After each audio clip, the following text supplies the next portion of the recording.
AF-15 Hindi अध्याय 141 शिकार 2। थोड़ी देर बाद बूढ़ा आदमी लियोनेल को अपने विचारों में खोकर चला गया। ये दिलचस्प है, मुझे लगता है। प्रश्नवाचक चिन्ह। लियोनेल को उम्मीद नहीं थी कि इस शिकार में उसकी रुचि होगी, लेकिन आखिरकार बूढ़े आदमी ने उसे मना ही लिया। इसके अलावा वापस जाने से उसके कार्यक्रम में कोई बाधा नहीं आएगी, क्योंकि डेमियन और बाकी लोग अभी कुछ और समय तक यहीं फंसे रहेंगे। उस बूढ़े व्यक्ति के अनुसार शिकार की योजना कुछ सालों से नहीं बल्कि दशकों से बन रही थी। बल्कि ये कहना भी अतिशयोक्ति नहीं होगी कि एक सदी से भी ज्यादा समय से। प्रोजेक्ट हंट को पृथ्वी की आकस्मिक योजनाओं में से एक माना जा सकता है। अगर हज की बातों पर यकीन किया जाए तो संभव है कि साम्राज्य ने भी ऐसी ही कोई योजना अपनाई हो। ये तथाकथित प्रोजेक्ट हंट विकसित जानवरों को पालने का एक प्रयास था। जैसा कि लियोनेल को दुर्भाग्य से पहले ही पता चल चुका था, केवल इंसान ही नहीं थे जो जागृत हो सकते थे। इस परियोजना में वर्षों तक विभिन्न प्रजातियों के जानवरों के प्रजनन और क्रॉसब्रीडिंग के माध्यम से अविश्वसनीय रूप से शक्तिशाली जीवों का निर्माण किया गया। आशा ये थी कि मेटामॉर्फोसिस के अवतरण के बाद इन जीवों में चमत्कारी क्षमताएं जागृत होंगी, जिनसे मनुष्यों को लाभ होगा। ये जानवर महान प्राकृतिक संसाधन बन जाएंगे। इनका मांस मानव योद्धाओं के लिए सबसे अच्छा टॉनिक होगा, जिससे वे और भी तेज गति से प्रगति कर पाएंगे। इसके अलावा हज के अनुसार जागने पर जानवरों के इथेरियल ग्लोबुलस बहुत बड़े होते हैं। यह न केवल उनके सामान्य रूप से बड़े आकार के कारण है, बल्कि इसे उनकी बुद्धिमत्ता के विकासवादी बफर के रूप में भी देखा जा सकता है। आखिरकार जानवर इस पहलू में स्वाभाविक रूप से हीन होते हैं। जो सफलतापूर्वक जाग जाते हैं उन्हें इस तरह से मुआवजा दिया जाता है। जानवरों के बड़े इथेरियल ग्लोबुलस को ऐसे व्यंजन माना जाता है जो किसी की क्षमता के विकास की गति को भी बढ़ा सकते हैं। इन्हें बीस्ट क्रिस्टल्स कहा जाता है। खंडित घन में संग्रहित ऑक्टोपस के बारे में सोचते हुए लियोनेल को अचानक समझ में आ गया कि ऐसा क्यों था कि बाद वाला पहले वाले को इतनी बुरी तरह से चाहता था। इन सब के बाद लियोनेल इस बात से और भी प्रभावित हुए कि ये परियोजनाएं कहाँ चल रही थीं। जब उन्होंने ओल्ड हच से इस बारे में पूछा तो उस बूढ़े व्यक्ति ने बिना किसी हिचकिचाहट के बताया। जाहिर है प्रोजेक्ट हंट ने इस तथ्य का फायदा उठाया कि पृथ्वी पर केवल एक ही महाद्वीप है और इस परियोजना को कई दूर दराज के द्वीपों तक फैला दिया। इनमें से प्रत्येक द्वीप का अपना अनूठा वातावरण था, जिसने कुछ पहलुओं में जानवरों के विकास को गति दी। अब इतनी तैयारी के बाद अंततः उनके 100 वर्षों से अधिक के परिश्रम का फल प्राप्त करने का समय आ गया है। लियोनेल को अपनी क्षमता बढ़ाने के लिए जानवरों में कोई दिलचस्पी नहीं थी। चूंकि उसकी क्षमता पहले ही 5वें आयाम के दायरे में पहुंच चुकी थी, इसलिए उसे शक था कि पृथ्वी पर कोई ऐसा जानवर है जो उसे और बेहतर बनाने में मदद कर सके। लेकिन ओल्ड हच ने यह बात छिपा दी थी कि जैसे जैसे पृथ्वी कायापलट के अंत के करीब पहुंचेगी, उतने ही ज्यादा प्रभावशाली परिवर्तन होंगे। जल्द ही फोर्स क्रिस्टल बनने लगेंगे और ये द्वीप आदर्श हॉटस्पॉट बन सकते हैं।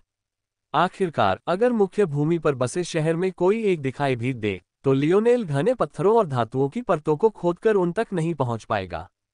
ये स्थान उसके खंडित घन को भरने में उसकी मदद करने के लिए एकदम उपयुक्त होंगे, जिससे उसके बाद की सफलताओं के लिए मार्ग प्रशस्त होगा। हालांकि ये भी लियोनेल की रुचि जगाने का मुख्य कारण नहीं था। इतने लंबे समय के बाद लियोनेल आखिरकार अपना पहला फोर्स क्राफ्ट बनाने के लिए तैयार था। दरअसल उसने पहले ही 2 डिजाइन तय कर लिए थे।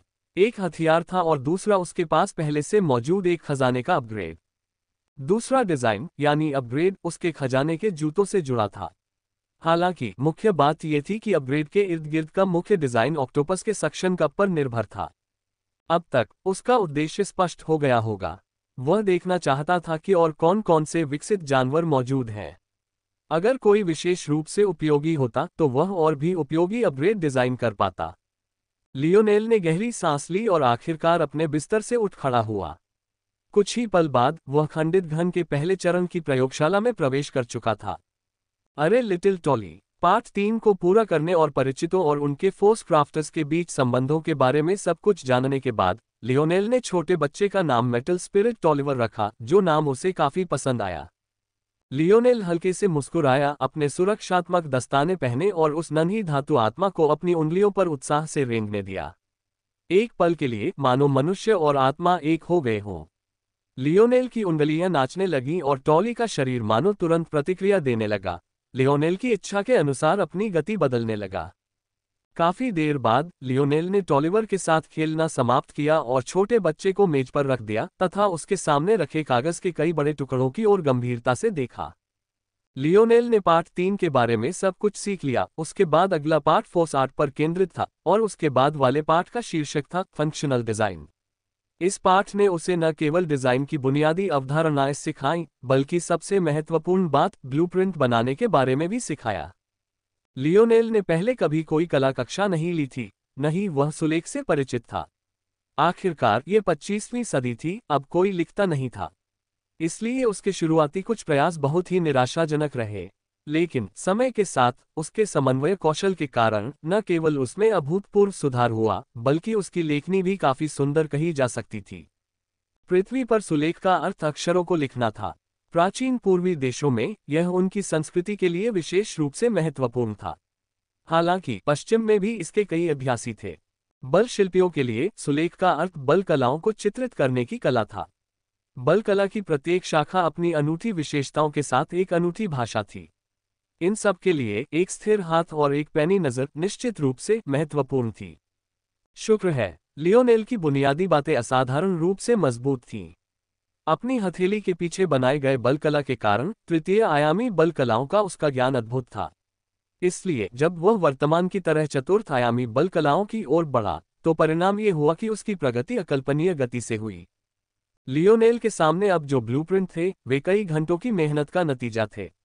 लेकिन फिर भी उसे लग रहा था कि कुछ कमी है। यह एक अंतर्ज्ञान था जो उसे बार बार सता रहा था। वह जानता था कि अगर उसने इन डिजाइनों के आधार पर अपना पहला हथियार बनाया, तो वह नाकाम हो जाएगा। उस समय लियोनेल ने अचानक अपने माथे पर थप्पड़ मारा। बेवकूफ, जब आपके पास सपनों की दुनिया है, तो असल जिंदगी में इन सब का खाका खींचने में समय क्यों बर्बाद कर रहे हो? लियोनेल ने आंखें बंद कर ली और ध्यान की अवस्था में डूब गया। एक क्षण बाद उसने खुद को एक विशाल शून्य में पाया, लेकिन उसके चेहरे पर एक उज्ज्वल मुस्कान थी। मोंटेज द्वारा दी गई कलम जैसी ही एक कलम उसके हाथ में प्रकट हुई। यह उसके द्वारा गढ़ी गई एक स्वप्न मूर्ति का परिणाम थी।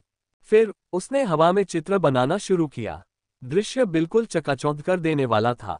चमचमाती पारदर्शी रेखाओं के साथ एक के ऊपर एक कई ब्लूप्रिंट की परतें बनते देख ऐसा लग रहा था मानो लियोनेल भगवान का रोल कर रहे हों। लग रहा था जैसे लियोनेल के लिए एक पूरी नई दुनिया खुल गई हो। यहाँ तक कि खुद उनके जैसी विश्लेषणात्मक क्षमता रखने वाले व्यक्ति को भी ब्लूप्रिंटिंग प्रक्रिया में समस्याएं आ रही थीं। ऐसा नहीं था कि उनके दिमाग में पर्याप्त गणना क्षमता नहीं थी, बल्कि उनके पास पर्याप्त अनुभव नहीं था। प्रश्नवाचक चिन्ह। चूंकि यह उनकी पहली रचना थी, इसलिए इसे केवल 3 भागों में बनाया गया था। फिर भी उन विचारों को उनके अलग अलग ब्लूप्रिंट में स्थानांतरित करना, फिर 2D को 3D में विजुलाइज करना, ये सुनिश्चित करते हुए कि सभी पैरामीटर त्रुटि के उचित मार्जिन के भीतर हों, लियोनेल जैसे नौसिखिए के लिए मुश्किल था। एक पल के लिए कल्पना कीजिए कि आपको एक पेंच और उसमें लगने वाले छेद का डिजाइन बनाना है। बाहर से देखने पर यह बेहद आसान लगता है, लेकिन ऐसा बिल्कुल नहीं है। किसी स्क्रू के खांचे जो उसे उपयुक्त छेद में मजबूती से धंसने देते हैं, उन्हें मिलीमीटर में मापा जा सकता है। अगर छेद थोड़ा बड़ा है और स्क्रू थोड़ा छोटा है, तो अचानक त्रुटि बढ़ जाती है और आपके हाथ में एक बेकार स्क्रू आ जाता है। ये बिल्कुल सरल उदाहरण था। अगर इसके भाग इससे भी ज्यादा जटिल हो तो क्या होगा? अगर विचार करने के लिए सिर्फ 2 से ज्यादा भाग हो तो क्या होगा? लियोनेल फिलहाल 3 पुर्जों के साथ काम कर रहा था, लेकिन उसे पहले से ही सिरदर्द था। यह सुनिश्चित करना कि मशीन के पुर्जे अलग अलग बनने पर भी एक साथ सुचारू रूप से काम करें, शायद सभी इंजीनियरों के लिए एक बड़ी समस्या थी। लेकिन अब लियोनेल को लगा कि उसने वह समस्या हल कर ली है जो सभी शुरुआती फोर्स क्राफ्टर्स को परेशान करती थी। पलक झपकते ही लियोनेल ने अपने तीनों अंगों के ब्लूप्रिंट बनाकर हवा में बिछा दिए। हालांकि उसकी बाह ऐसे हिल रही थी मानो वह सचमुच ड्राइंग कर रहा हो, पर यह तो उसकी स्वप्निल दुनिया थी। क्या वाकई ऐसा करने की जरूरत भी थी? ज्यादा से ज्यादा यह एक छोटा सा दिखावा था। तो यह इस तरह है। लियोनेल की आंखें चमक उठी। वह मन ही मन खुद को कोस रहा था कि उसे यह एहसास नहीं हुआ कि वह अपने सपनों की दुनिया का इस तरह से उपयोग कर सकता है। अगर वह अपने सपनों की दुनिया में प्रवेश करता और फिर ड्रीम स्कल्प्ट का इस्तेमाल करके अपनी रचनाओं के अलग अलग हिस्सों को बनाता, तो काम शुरू करने से पहले ही हर चीज का परीक्षण करना संभव हो जाता। इतना ही नहीं, वह अपने द्वारा इस्तेमाल की जा रही सामग्री में कोई बड़ा बदलाव किए बिना भी अपने डिजाइनों की व्यावहारिकता की जांच कर सकता था। लियोनेल ने अपनी उंगलियों से अपने एक ब्लूप्रिंट को दबाया और उसे अलग किया, जिससे डिजाइन फैल गया। लियोनेल की नजरों के सामने जो पहले एक सपाट रेखाचित्र था, उसने आकार ले लिया। एक क्षण में अन्य दो टुकड़े भी उसी प्रकार हो गए। फिर लियोनेल के हाथों के बंद होने के साथ ही वे एक साथ आ गए और एक पूर्ण खजाना बन गए। यदि कोई अन्य व्यक्ति यहाँ होता तो वह तुरंत पहचान लेता कि यह एक हैंडगन है, यद्यपि इसका आकार विशिष्ट है।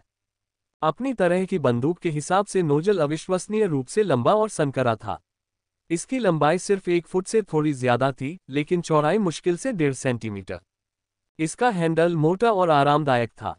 अगर लियोनेल हाथ बढ़ाकर इसे पकड़ता तो यह उसके हाथ में बिल्कुल फिट बैठता। हालांकि गौर से देखने पर इसकी सतह पर कई छोटे छोटे छेद दिखाई देते थे। यही इस बंदूक का असली राज था। ये गोलियों से भी चल सकती थी, लेकिन लियोनेल ने इसे इसलिए बनाया क्योंकि यह बिना गोलियों के भी काम कर सकती थी। ये सही था, लियोनेल ने इस बंदूक को माया पुजारी के अदृश्य हमलों या दृष्टा के तीर की तरह काम करने के लिए डिजाइन किया था। उसे बस इसमें अपनी शक्ति डालनी थी और यह उसके लिए प्रक्षेप्य बनाकर दाग देती थी। जहां तक इस प्रक्षेप्य की तुलना सीर या माया पुजारी से करने की बात है, लियोनेल को यकीन था कि इसकी गति और भेदन शक्ति दोगुनी से भी ज्यादा होगी। हालांकि ये गणनाएं उसने अपनी प्रकाश तत्वीय शक्ति को जगाने से पहले की थीं। अगर वह सामान्य शक्ति की बजाय प्रकाश तत्वीय शक्ति का इस्तेमाल करता तो प्रभाव निश्चित रूप से और भी ज्यादा बढ़ जाता। समस्या ये थी कि क्या उनका डिजाइन इसे संभाल पाएगा या नहीं, और क्या इस खजाने के साथ जोड़ी गई फोर्स आर्ट्स पर्याप्त होगी। लियोनेल ने अपनी डिजाइन का आकार फिर से बढ़ाया और अपनी आंखें सिकोड़ लीं, जिससे वह डिजाइन उसके सामने धीरे धीरे घूमने लगा। वह हर छोटी छोटी बात को समझना चाहता था। मैंने जो डिजाइन चुना है वह बहुत सरल है। नोजल, खोखली ग्रिप और वजन। जब मैं बंदूक में बल डालता हूं तो हैंडल के अंदर का भार ऊपर की ओर धकेला जाता है। जैसे ही ऊर्जा मुक्त होती है, भार वापस अपनी मूल स्थिति में आ जाता है। मैं जितना बल लगाता हूं उसके आधार पर प्रतिक्षेप अधिक या कमजोर हो सकता है। इसकी बदौलत स्थिति के अनुसार प्रतिक्षेप शमन को उचित रूप से समायोजित किया जा सकता है। साम्राज्य की सबसे बेहतरीन तोपों की प्रतिक्षेप रोधी तकनीक की तुलना में लियोनेल की तोप बेहद बुनियादी मानी जा सकती थी। दरअसल वह जानता था कि इसमें कई खामियां हैं। एक बात तो ये थी कि मौजूदा डिजाइन में सिर्फ ऊर्ध्वाधर प्रतिक्षेप का ही ध्यान रखा गया था, क्षैतिज प्रतिक्षेप का नहीं। लियोनेल को लगा कि यह एक आसान समाधान है। अगर लियोनेल वजन के आरोहण और अवरोहण के कोण को सही कर दे तो वह इसका भी ध्यान रख सकते हैं। लियोनेल ने मन ही मन जरूरी बदलाव किए और अपने सपनों की दुनिया की बदौलत वे तुरंत उसके सामने मौजूद डिजाइन में साकार हो गए, जिससे वह मन ही मन मुस्कुरा उठा। अगला मुद्दा नोजल का है। नोजल जितना लंबा होगा, गोली को गति पकड़ने में उतना ही ज्यादा समय लगेगा, लेकिन यही इसे डिजाइन का एक कमजोर पहलू भी बनाता है। लियोनेल इस बारे में बहुत देर तक सोचता रहा। अगर हालात ऐसे ही रहे तो उसे यकीन नहीं था कि नोजल ज्यादा दिन टिक पाएगा। वह बहुत नाजुक था। कुछ क्षण बाद लियोनेल एक निष्कर्ष पर पहुंचे। किसी भी चीज को परफेक्ट बनाना नामुमकिन है। हर चीज में कुछ न कुछ तो होता ही है। इस बारे में इतना परेशान होने के बजाय मुझे डिजाइन में कुछ बदलाव करने चाहिए ताकि नोजल एक ऐसा फेल पॉइंट बन जाए जिसे आसानी से बदला और बदला जा सके। जब लियोनेल ने यह फैसला किया तो उसने नोजल को मजबूत बनाने के बजाय जानबूझकर उसे और कमजोर बना दिया। किसी ऐसी चीज में बहुत ज्यादा सामग्री लगाने की जरूरत नहीं थी जो टूटने ही वाली थी। उसने न सिर्फ उसे कमजोर बनाया, बल्कि उसमें कई प्राकृतिक टूटने के बिंदु भी जोड़ दिए ताकि उसकी मरम्मत आसान और सरल हो सके।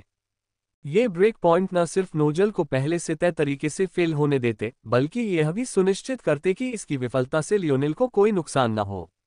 अगर लियोनेल की बंदूक बीच लड़ाई में फट जाती और उसकी मौत हो जाती तो ये बहुत बड़ा मजाक होता। लियोनेल ने 2 बंदूकें और 10 नोजल बनाने की योजना बनाई। इस तरह जरूरत पड़ने पर वह बीच युद्ध में नोजल बदल सकता था। जब लियोनेल ने अंतिम डिजाइन तय कर लिया तो उसने ड्रीम स्कल्प्ट का इस्तेमाल करके अपने मन में स्मृति के बेहतरीन टुकड़े गढ़े। अब वह शुरुआत के लिए तैयार था। लियोनेल अपने सपनों की दुनिया से बाहर निकला और मुस्कुराया, छोटी धातु आत्मा को अपने हाथों में ले लिया और उसके साथ फिर से खेलने लगा। ये हमारा पहला प्रोजेक्ट होगा, टॉली। क्या तुम उत्साहित हो? प्रश्नवाचक चिन्ह। टॉली चांदी की कई गेंदों में बढ़ गया और लियोनेल के हाथों में पारे की छोटी छोटी बूंदों की तरह उछलने लगा। लियोनेल को ये जानने के लिए कि वह उत्तेजित है, उस छोटे से बच्चे को बोलने की जरूरत नहीं पड़ी। हाल ही में लियोनेल इसे ढेर सारी धातुएं खिला रहा था। पृथ्वी अभी तक शायद चौथे आयाम की दुनिया नहीं थी और इसलिए इस विकास के साथ आने वाले उच्च गुणवत्ता वाले खनिजों की कमी थी। लेकिन एक मानव के रूप में उन्होंने अपने पास मौजूद सभी पदार्थों से जितना हो सके उतना निचोड़ लिया था और ऐसी मिश्र धातुएं बनाई थी जिन्हें इस छोटी धातु आत्मा को अपने विकास के वर्तमान चरण में खाना बहुत पसंद था। टॉली का पसंदीदा नाश्ता प्लेटिनम और इरिडियम का मिश्र धातु था। इसका इस्तेमाल करके वह छोटा लड़का पहले ही 5वें ब्लैक टियर तक पहुंच चुका था। हालांकि लियोनेल टॉली को जरूरत से ज्यादा खिलाने से बहुत सावधान था। खतरे के सबक के अनुसार ऐसा करने से ओवरफ्लो हो सकता था। यह एक खतरनाक अवस्था थी जहां आत्माएं प्रवेश कर सकती थीं और सब कुछ निगलने की कोशिश करती थीं। इस पर लियोनेल बस सिर हिला ही सका। उसके पिता ने तो इस स्थिति की तुलना पेट दर्द से की थी। इतनी भयावह घटना पेट दर्द जैसी साधारण घटना कैसे हो सकती है, यह उसकी समझ से परे था। लियोनेल ने एक गहरी सांस ली और ध्यान की अवस्था में चला गया। हालांकि इस बार वह अपने सपनों की दुनिया में प्रवेश करने के लिए नहीं, बल्कि अपने मन को तैयार करने और अपने दिल को शांत करने के लिए था। उसके पिता कहते थे कि किसी भी सफल शिल्पकला में सबसे महत्वपूर्ण चीज होती है मन की स्थिति। उसकी दमनकारी आभा अनायास ही उससे बाहर निकल आई, जिससे चंचल धातु आत्मा मौन और गंभीर हो गई। लियोनेल की उपस्थिति से वह आसानी से प्रभावित हो जाती थी, उसकी अपनी इच्छा शक्ति कुछ हद तक दब जाती थी। शिल्पकला में पहला कदम बिल्कुल यही था, आत्मा एकता। इस प्रक्रिया के दौरान लियोनेल और टॉलिवर को एक साथ मिलकर काम करना होगा। उनके विचार और कार्य एक जैसे होने जरूरी थे। उस क्षण लियोनेल की सुस्त निगाहें एक बार फिर चमक उठीं और दो परिचित अयस्क उसके सामने प्रकट हो गए। टॉलिवर दो भागों में विभाजित हो गया और जैसे ही उसने पहले अयस्क को पकड़ा, उसकी प्रत्येक हथेली पर लेप लग गया। इस अपरिष्कृत अयस्क को ब्लैक अर्बे अयस्क के नाम से जाना जाता था। ये अर्बे श्रेणी की धातुओं का हिस्सा था। इस श्रेणी के अयस्क मिश्र धातु बनाने में असाधारण रूप से कुशल थे और अपनी विशेष रासायनिक संरचना के कारण जिन धातुओं के साथ इन्हें मिलाया जाता था, उन पर इनका सुदृढ़ीकरण प्रभाव पड़ता था। चाहे किसी भी दुनिया की बात हो, अर्बे अयस्क एक रणनीतिक संसाधन थे। वे लगभग हर मौजूदा खजाने की नींव थे और उन खजानों के प्रमुख घटक थे जिनमें दो अस्थिर पदार्थों को मिलाने की जरूरत होती थी। ब्लैक अर्बे अयस्क को सबसे निम्न श्रेणी का माना जाता था। हालांकि अगर इसे पृथ्वी की उच्च स्तरीय धातु तकनीक के साथ मिला दिया जाए तो ये बाघ को पंख देने जैसा था। अन्य छद्म चतुर्थ आयामी विश्वों की तुलना में भी पृथ्वी अविश्वसनीय रूप से उन्नत थी। यदि शक्ति की तुलना कड़ाई से की जाए तो पृथ्वी निश्चित रूप से ब्रह्मांड के इतिहास में सबसे शक्तिशाली विश्व थी। वास्तव में यह इतना अतिशयोक्तिपूर्ण नहीं था, लेकिन पृथ्वी निश्चित रूप से शीर्ष 10 में थी। लियोनेल के दिमाग में पहले से ही एक योजना थी और जिंगहाई की लाश से ली गई स्नाइपर राइफल उसके लिए एकदम सही थी। अब दूसरा चरण शुरू करने का समय आ गया था, शुद्धिकरण।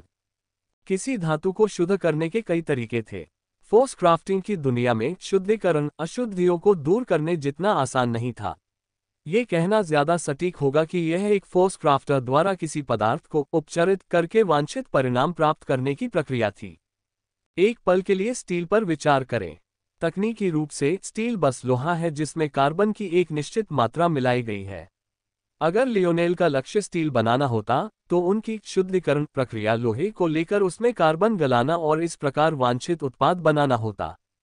ये जानना जरूरी है कि स्टील के भी विभिन्न चरण, शुद्धता और मजबूती होती है। ये सब धातु को गढ़ने की प्रक्रिया से तय होता है। अर्बे अयस्क भी इसी तरह काम करता है। लियोनेल का लक्ष्य ब्लैक अर्बे अयस्क को इस तरह से तैयार करना था कि उसकी रासायनिक संरचना स्नाइपर राइफल के मिश्र धातुओं के लिए पूरी तरह से अनुकूल हो। वह इस कार्य को कितनी अच्छी तरह से करता था, ये संगतता रेटिंग द्वारा तय होता था। शिल्प में प्रयुक्त धातुओं और सामग्रियों के आधार पर तैयार की गई धातु की संगतता, यहाँ तक कि एक ही तरीके से तैयार की गई धातु की संगतता भी भिन्न हो सकती है। उसे जिन तरीकों में से चुनना था वे थे स्मेल्टिंग, मैक्रो सेपरेशन या ऑसिलेशन। लियोनेल पहले ही क्रमशः मेल्टिंग हैंड्स, डांसिंग स्ट्रिंग और डेलिकेट टच तकनीकों के जरिए ये तीनों सीख चुका था। बिना किसी हिचकिचाहट के लियोनेल ने नाजुक स्पर्श का इस्तेमाल शुरू कर दिया। अयस्क उसकी उंगलियों के पिंजरे के बीच फंसी एक उछलती हुई गेंद की तरह हो गया। उसके हाथों की हरकतें अंधा कर देने वाली हो गईं। हालांकि उसकी बाहें और कलाइयां अपनी जगह पर जकड़ी हुई थीं, फिर भी उसकी उंगलियां लगातार अयस पर वार कर रही थीं, जिससे उसका शरीर गर्म होने के साथ साथ धीरे धीरे लेकिन निश्चित रूप से लाल रंग की एक गहरी और गहरी छाया में बदल रहा था। हालांकि अजीब बात यह थी कि यह लाल रंग केवल उन जगहों पर दिखाई दे रहा था जो अपनी गर्मी को कहीं और फैलाने में सक्षम नहीं लग रहे थे। दोलन तकनीक प्रेरण तकनीक में से एक थी। ये धातु की रासायनिक संरचना को उत्तेजित करके उसकी ऊष्मा बढ़ाने की प्रक्रिया थी। लेकिन इसकी खासियत ये थी कि यह विशिष्ट रासायनिक बंधों को लक्षित कर सकती थी, जिससे वे बल शिल्पी की इच्छानुसार टूटकर पुनर्गठित हो जाते थे। यही बात दोलन विधि को तीनों में सबसे कठिन बनाती है। इतने सूक्ष्म स्तर पर चीजों को नियंत्रित करना और यह सुनिश्चित करना कि ऊष्मा न फैले, शुरुआती लोगों के लिए लगभग असंभव था। बेशक लियोनेल वास्तव में परमाणु स्तर पर चीजों को नियंत्रित नहीं कर रहा था।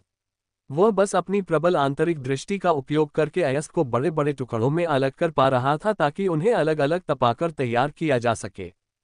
वर्तमान में उसके लिए 100% संगत धातु बनाना असंभव था, क्योंकि इसके लिए उसे अपनी आंतरिक दृष्टि का उपयोग करके खनिजों को रासायनिक बंधों के स्तर पर स्कैन करने में सक्षम होना पड़ता।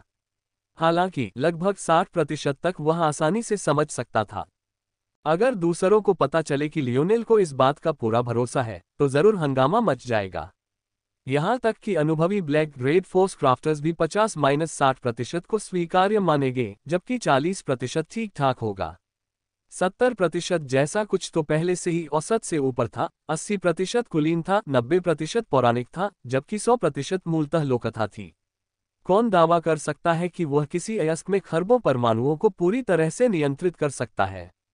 लियोनेल की शक्ति उसके शरीर से निकलकर लिटिल टॉली में बिना किसी हिचकिचाहट के प्रवाहित हो रही थी। उसकी उंगलियों की लयबद्ध ध्वनि तेज और तेज होती जा रही थी।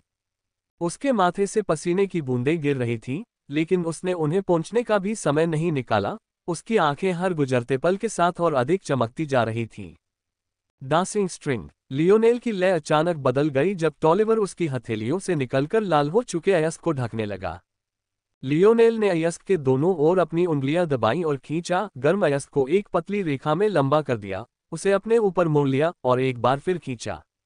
लियोनेल लगातार धातु को खींचता और मोड़ता रहा, मानो वह आटा गूंथ रहा हो। उसकी उंगलियां मंत्रमुग्ध कर देने वाली लय में हिल रही थीं। बहुत बढ़िया, 67% मेरी अपेक्षा से बेहतर है। लियोनेल ने अपनी सफलता पर खुद को गर्व करने नहीं दिया। उसने तुरंत उस स्नाइपर राइफल की ओर हाथ बढ़ाया जिसे उसने ब्लैक अर्बेओरे के तैयार होते ही अलग अलग हिस्सों में बांट दिया था। ब्लैक अर्बेओर की तुलना में स्नाइपर राइफल के पूर्व संसाधित मिश्र धातुओं से निपटना कहीं ज्यादा आसान था। अर्बेओर की अनुकूलता रेटिंग इस बात से तय होती थी कि वह इन मिश्र धातुओं के साथ कितनी अच्छी तरह घुल मिल सकता है। इसका मतलब था कि लियोनेल का आखिरी काम बस दोनों को मिलाना और फिर अपनी चुनी हुई फोर्स आर्ट्स को अंकित करना था। वह लगभग अपने सामने अंतिम परिणाम देख सकता था, और ये देखते हुए कि वह अपने सपनों की दुनिया में पहले ही कई बार अभ्यास कर चुका था। क्या असफलता संभव भी थी? लियोनेल को वास्तव में यह उम्मीद नहीं थी कि वह इतनी जल्दी फिर से इतनी अधिक निगाहों का विषय बन जाएगा, लेकिन यह उसके सामने वास्तविकता थी। इस समय वह एक जहाज के डेक पर खड़ा था जो एक ऐसे द्वीप से कुछ दूरी पर लंगर डाले हुए था जो इतना घना जंगल से घिरा था कि उसके किनारों से कुछ मीटर की दूरी तक मुश्किल से दिखाई दे रहा था। हालांकि इतनी खूबसूरत जगह सामने होने के बावजूद लियोनेल को इसका आनंद लेना मुश्किल लग रहा था, क्योंकि उस सभा में शामिल सभी युवा उसकी ओर ऐसी नजरों से देख रहे थे कि शायद वह टूटकर बिखर जाए। प्रश्नवाचक चिन्ह। हालांकि लियोनेल को अब इन सब बातों से कोई परेशानी नहीं थी, क्योंकि कुछ दिन पहले की तुलना में वह इस शिकार पर जाने के लिए और भी अधिक उत्साहित था। इस हंट के प्रमुख कमांडर ने अभी जो कहा, उसके अनुसार कमांडर वही वायलेट रेन थी जिसने इस सभा की देखरेख की थी। यह हंट तय करेगा कि एसएस ग्रेड जोन में प्रवेश करने के लिए कौन कोटा हासिल करेगा। लियोनेल के लिए यह निश्चित रूप से एक अप्रत्याशित आश्चर्य था। चूंकि ओल्ड हच को यह नहीं पता था कि लियोनेल उच्च स्तरीय जोन्स की जासूसी कर रहा था, इसलिए उसने इस बारे में कभी कुछ नहीं कहा। बूढ़े ने इस बारे में एक शब्द भी नहीं कहा, यह सोचकर कि वह लियोनेल को किसी और काम में फंसाने में कामयाब हो रहा है। उसे अंदाजा भी नहीं था कि अगर वह ज्यादा ईमानदार होता तो लियोनेल को जल्दी ही शामिल होने के लिए मना लेता। जहां तक लियोनेल के उच्च स्तरीय जोन की तलाश की बात है, तो जाहिर है कि वह टियर 9 ब्लैक रिवॉर्ड हासिल करना चाहता था ताकि वह टेरन जाकर आयना को ढूंढ सके। दुर्भाग्य से लियोनेल ने उच्च स्तरीय जोन की दुर्लभता को बहुत कम करके आंका था। ये कहा जा सकता है कि वह भाग्यशाली भी था और बदकिस्मत भी कि उसे फ्रांस जोन जिस तरह से मिला।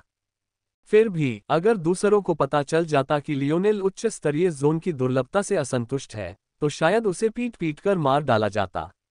आखिरकार हर जोन को साफ करना जरूरी था, यह एक अनिवार्यता थी।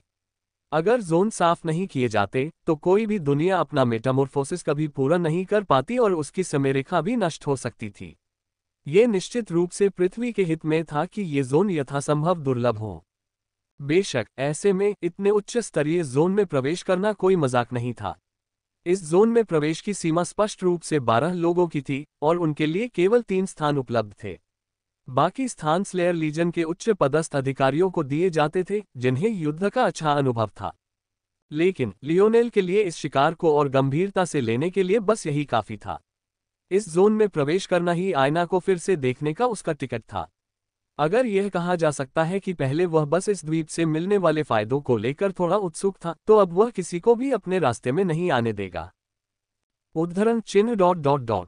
जो लोग सबसे अधिक जानवर क्रिस्टल एकत्र करते हैं, उन्हें तदनुसार रैंक किया जाएगा। हालांकि ध्यान रखें कि ये द्वीप एक नियंत्रित वातावरण नहीं है जैसा कि आपके आदी हैं। ये जानने का कोई तरीका नहीं है कि इन जानवरों में किस तरह की क्षमताएं जागृत हुई हैं और न ही यह बताने का कोई तरीका है कि वे किस तरह का खतरा पैदा करते हैं। और अगर आप मानते हैं कि जानवर ही एकमात्र खतरा है, तो आप गलत हैं। ईस्टर्न लुकआउट भी इस शिकार में हिस्सा लेगा। इंसानी दिल से सावधान रहें। वायलेट रेन ने उदासीन निगाहों से युवकों को देखा। हालांकि उसकी नज़र एक पल के लिए लियोनेल पर पड़ी, लेकिन वह किसी और पर टिकी रही। ऐसा लग रहा था कि पिछले कुछ दिनों में उसने कमांडर के तौर पर अपनी पहचान फिर से हासिल कर ली थी।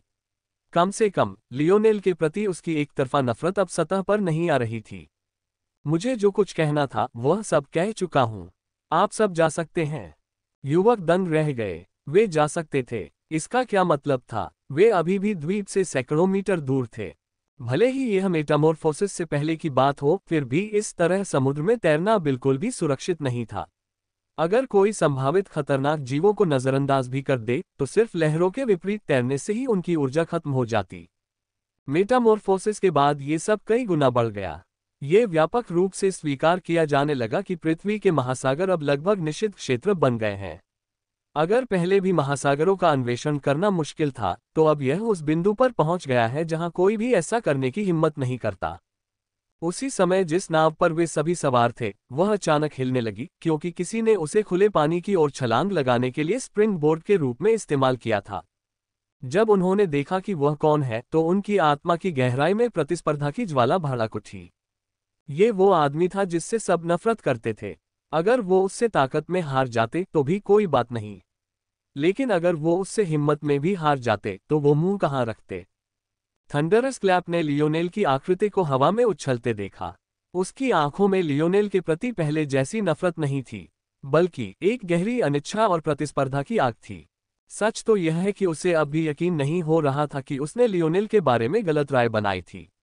चूंकि बाकी लोग अभी भी इंडोमिटेबल के उत्थान के पीछे की परिस्थितियों से वाकिफ नहीं थे, इसलिए उन्हें अभी यही लगता था कि लियोनेल एक घमंडी इंसान है। बस संयोग से वह एक घमंडी इंसान था और उसमें अपनी बात मनवाने की ताकत भी थी। हालांकि लियोनेल के लिए उसके मन में नफरत नहीं थी। उसने जो कुछ कहा था वह सच था। वह हज की मदद के बिना भी उन्हें हरा सकता था। ऐसे में यह अहंकार नहीं था, ये बस एक सच्चाई थी। मुझे आश्चर्य है कि उनमें और उन शीर्ष कुछ लोगों में से कौन अधिक शक्तिशाली है। थंडरस क्लैप को सिर्फ चौथा स्थान मिला था। फिर भी वह जानता था कि जिन्हें स्लेयर लीजन सचमुच अपने भविष्य के स्तंभ मानता है, उन्हें रैंकिंग में शामिल करने की जहमत भी नहीं उठाई जाएगी। यह एक मजाक था। उसका लक्ष्य वे लोग थे, फिर भी वह उस सूची में पहले स्थान पर भी नहीं आ सका जिसमें वे शामिल होने से कतराते थे। इसका मतलब था कि वह समझ नहीं पा रहा था कि आखिर उन्होंने लियोनेल को सूची में क्यों शामिल किया। लेकिन उसके लिए यह अच्छी बात थी। आखिरकार वह खुद को उन छिपे हुए राक्षसों के साथ जोड़ सकता था। आखिरकार उसके पास पीछा करने के लिए एक लक्ष्य था। लियोनेल पानी पर ऐसे फिसल रहा था मानो वह ठोस जमीन हो, और फिर एक एक करके वे पानी में गोता लगाने लगे। ये दृश्य देखकर वायलेट रेन की नम आंखें चमक उठी। मुझे लगता है कि अगर वो जासूस भी हो तो भी इतना बुरा नहीं है। इस तरह इन नन्हे पिल्लों के नीचे आग जल सकती। ठीक है, ऐसा लगता है कि यह सीमा है। इस समय लियोनेल एक पेड़ की सबसे ऊंची शाखा पर दुबका हुआ था जो उसका वजन सहन कर सकती थी, और घने पत्तों के बीच खुद को छिपाते हुए वह अपने हाथ में बंदूक का विश्लेषण कर रहा था। प्रश्नवाचक चिन्ह। बंदूक का रंग बिल्कुल सादा, चिकना, चांदी जैसा काला था। उसकी नोक खास तौर पर लंबी और संकरी थी, जिससे उसका भार हैंडल की तरफ ज्यादा पड़ता था। लेकिन लियोनेल को यह डिजाइन बहुत पसंद था। चूंकि यह ऐसी ही थी, इसलिए लंबी नोक से उसके नीचे की ओर निशाना लगाने पर कोई असर नहीं पड़ता था। हालांकि बंदूक पूरी तरह से ठीक लग रही थी, लेकिन अगर गौर से देखा जाए तो उसकी सतह पर कई बारीक दरारें दिखाई दे सकती थीं। लियोनेल ने अनुमान लगाया कि यह नोजल ज्यादा से ज्यादा 2 और शॉट झेल सकता था, उसके बाद ही वह उन कमजोरियों के साथ टूट सकता था जो उसने जानबूझकर बनाई थी। इसका परीक्षण करने के बाद लियोनेल को अब इसकी सीमाएं पता चल गईं, और वे उसके स्वप्नलोक के प्रयोगों के बिल्कुल अनुरूप थीं। एक नोजल सामान्य बल के 20 से 30 शॉट्स तक ही चल पाता था।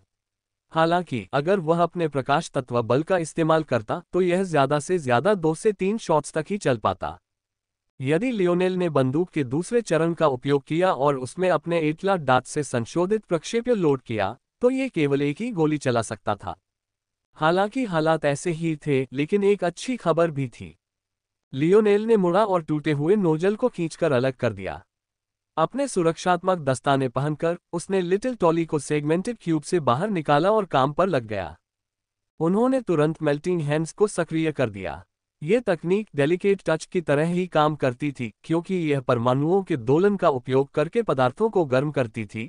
हालांकि इसका उपयोग करना कहीं अधिक सरल था क्योंकि इसका अनुप्रयोग व्यापक था। चूंकि नोजल के मिश्र धातु पहले से ही सेट थे, इसलिए धातु की विशेषताओं को ठीक करने के लिए डेलिकेट टच का उपयोग करने की कोई आवश्यकता नहीं थी, इसलिए यह एक सूक्ष्म तकनीक के बजाय एक क्रूर बल तकनीक अधिक थी। लियोनेल की उंगलियां बड़ी कुशलता से काम कर रही थीं, मानो कोई संगीतकार वीणा के तारों को झनकृत कर रहा हो। वह उस नन्ही धातु आत्मा के साथ मिलकर काम कर रहा था और धातु को पिघला रहा था। यह महसूस करते हुए कि धातु ढलाई के लिए आदर्श तापमान पर पहुंच गई है, लियोनेल ने लिटिल टॉली के साथ स्पिरिट यूनिटी का उपयोग करके नोजल के ब्लूप्रिंट की ड्रीम स्कल्प छवि प्रक्षेपित की। यह संचार अत्यंत स्थिर और पूरी तरह से दोषरहित था, जिसने एक बार फिर लियोनेल की क्षमता का प्रदर्शन किया। मेटल स्पिरिट्स का इस्तेमाल करने वाले ज्यादातर शुरुआती फोर्स क्राफ्टर्स इस चरण में संघर्ष करते हैं। मेटल स्पिरिट्स का फायदा यह है कि वे अपने साथियों की इच्छा को समझकर धातुओं को अविश्वसनीय रूप से जटिल भागों में ढालने में सक्षम थे। लेकिन क्या ये वाकई इतना आसान था?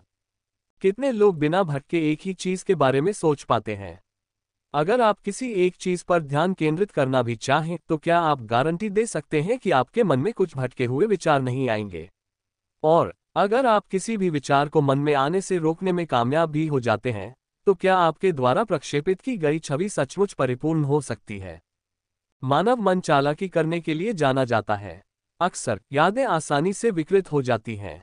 धातु आत्मा से परिचित एक बल शिल्पकार के लिए इस कमजोरी से बचने का एकमात्र तरीका है कि वे आत्मा एकता के माध्यम से भेजी जाने वाली छवि में लगातार बदलाव करते रहें। केवल इसी तरह वे ये सुनिश्चित कर सकते हैं कि अंतिम उत्पाद परिपूर्ण हो। बहरहाल, लियोनेल ने अपना ड्रीम स्कल्प्ट कर लिया था। क्या उसके लिए ऐसा करना जरूरी भी था? उसकी बनाई छवि हमेशा परफेक्ट होती। छोटे टॉली ने तुरंत काम किया, पिघले हुए शरीर को लपेटा और पलक झपकते ही उसे धातु की एक पतली आयत का आकार दे दिया। लियोनेल की आंखें चमक उठी, उसकी हथेली पलटने पर एक सुंदर सफेद पंख वाला पंख दिखाई दिया। इस मौके का फायदा उठाते हुए लियोनेल के हाथ तेजी से चलने लगे। तैरते हुए आयताकार धातु के टुकड़े की सतह पर एक के बाद एक फोर्स आर्ट बनते गए। ये बल कलाएं 3 प्रकार की थीं। एक बल संपीड़न कला, दूसरी बल त्वरण कला और तीसरी बल अवरोध कलाएं।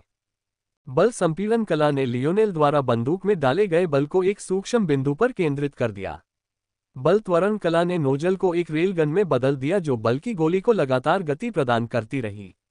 और अंत में बल अवरोधों को नोजल के अंदर इस तरह व्यवस्थित किया गया कि गोली एक घुमावदार रास्ते पर चलने के लिए मजबूर हो जाए, जिससे अंतिम उत्पाद को एक अधिक शक्तिशाली घूर्णन क्रिया मिले। नोजल के अंदर हर तरह की कई बल कलाएं बिखरी हुई थीं, जिससे ऐसा लग रहा था मानो वह भित्तिचित्रों से घनीभूत हो। फिर भी उसमें से एक रहस्यमय और कुछ हद तक प्राचीन आभा निकल रही थी।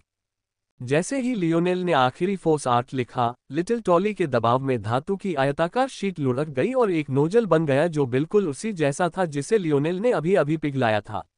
बस फर्क इतना था कि इस नोजल में एक भी दरार नहीं थी। 16 मिनट और 24 सेकंड। बुरा नहीं है, मैं और तेज हो रहा हूं। लियोनेल मन ही मन मुस्कुराया। यदि अन्य लोगों को पता होता कि उसने पेड़ पर ऊंचे स्थान पर अपने पैरों के पंजों के बल बैठकर फोर्स क्राफ्टिंग की है, तो ये सबसे अच्छा होता कि आप अपनी तुलना दूसरों से नहीं करते। जाहिर है, इतने समय के बाद लियोनेल युद्ध के बीच में ऐसा नहीं कर सकता था। लेकिन यह निश्चित रूप से कोई बहुत बड़ी असुविधा नहीं थी। आखिरकार उसके पास 2 बंदूकें और कुल 10 नोजल थे। उसने इस नोजल को अभी फिर से बनाने की जहमत सिर्फ तैयारी के लिए उठाई थी। चूंकि उसके पास अभी समय था, इसलिए दूसरे नोजल को खराब करने की कोई जरूरत नहीं थी, वरना बाद में कोई बुरी स्थिति आने पर उसके पास रोने का समय नहीं होता। लियोनेल ने नई बनी नोजल घुमाकर बंदूक रख दी। फिर वह मुस्कुराया और नन्हे टॉली को अपनी उंगलियों पर ऐसे दौड़ते देखा जैसे वह श्रेय ले रहा हो। हाँ हाँ, तुमने बहुत अच्छा किया। लियोनेल उस छोटे बच्चे को बार बार खंडित घन में नहीं डालना चाहता था, इसलिए उसने लिटिल टॉली को बाहर ही रहने दिया। उसके पिता ने साफ कर दिया था कि छोटे बच्चे को बंद करके रखना अच्छी बात नहीं है, इसलिए यही सही था कि वह उसे बीच बीच में बाहर निकाल दे। ठीक है, मैंने पहले ही कुछ बी और ए ग्रेड खतरों से 20 से ज्यादा बीस्ट क्रिस्टल इकट्ठा कर लिए हैं। मुझे लगता है इस बार मुझे एक बड़ी चुनौती की तलाश करनी चाहिए। वायलट रेन के अनुसार बी ग्रेड क्रिस्टल 1 पॉइंट के बराबर थे, ए ग्रेड 10 पॉइंट के बराबर थे और एस ग्रेड 100 पॉइंट के बराबर थे। 1 महीने का समय था, इसलिए हालांकि लियोनेल को पूरा यकीन था कि वह इस समय बहुत आगे है, वह जानता था कि यह उसके लिए ढिलाई बरतने के लिए पर्याप्त नहीं होगा। अचानक लियोनेल कांप उठा और पेड़ की शाखा से गिर पड़ा। बाहर से देखने वाले को ऐसा लग रहा था कि उसका संतुलन बिगड़ गया है और अब उसे इसकी कीमत चुकानी पड़ रही है। लेकिन कुछ ही पल बाद जिस डाल पर वह बैठा था, वह उड़ गई। यहां तक कि जिस पेड़ के तने से वह जुड़ा था, उसका वह हिस्सा भी ऐसा लग रहा था जैसे किसी ने उसे काट लिया हो। समस्या ये थी कि वहां कुछ भी नहीं था। आंखों से देखने लायक कुछ भी न होने के बावजूद लियोनेल की सतर्कता चरम पर थी। उसने महसूस किया कि उसके शरीर के सारे रोंगटे खड़े हो गए हैं और आदिमानव की चेतना के साथ घुलने मिलने के बचे खुचे प्रभाव अभी भी उसे लाभ पहुंचा रहे थे। अरे, अगर मैं इस तरह जमीन पर गिर गया तो मेरी कुछ हड्डियां जरूर टूट जाएंगी। लियोनेल का जबड़ा कस गया। उस पल गिरते हुए उसकी पीठ जमीन की ओर थी और उसकी नजरें उस जगह पर टिकी थी जहां वह अभी अभी बैठा था। अगर उसने खुद को गिरने के लिए तैयार नहीं किया होता तो उसे बहुत तकलीफ होती, लेकिन फिर भी उसकी हिम्मत नहीं हुई कि वह मुंह मोड़ ले। लियोनेल ने अनायास ही पलकें झपकाईं। यह एक सामान्य क्रिया थी और अब तक उसने अपने जीवनकाल में हजारों बार ऐसा किया था, उससे कोई अलग नहीं।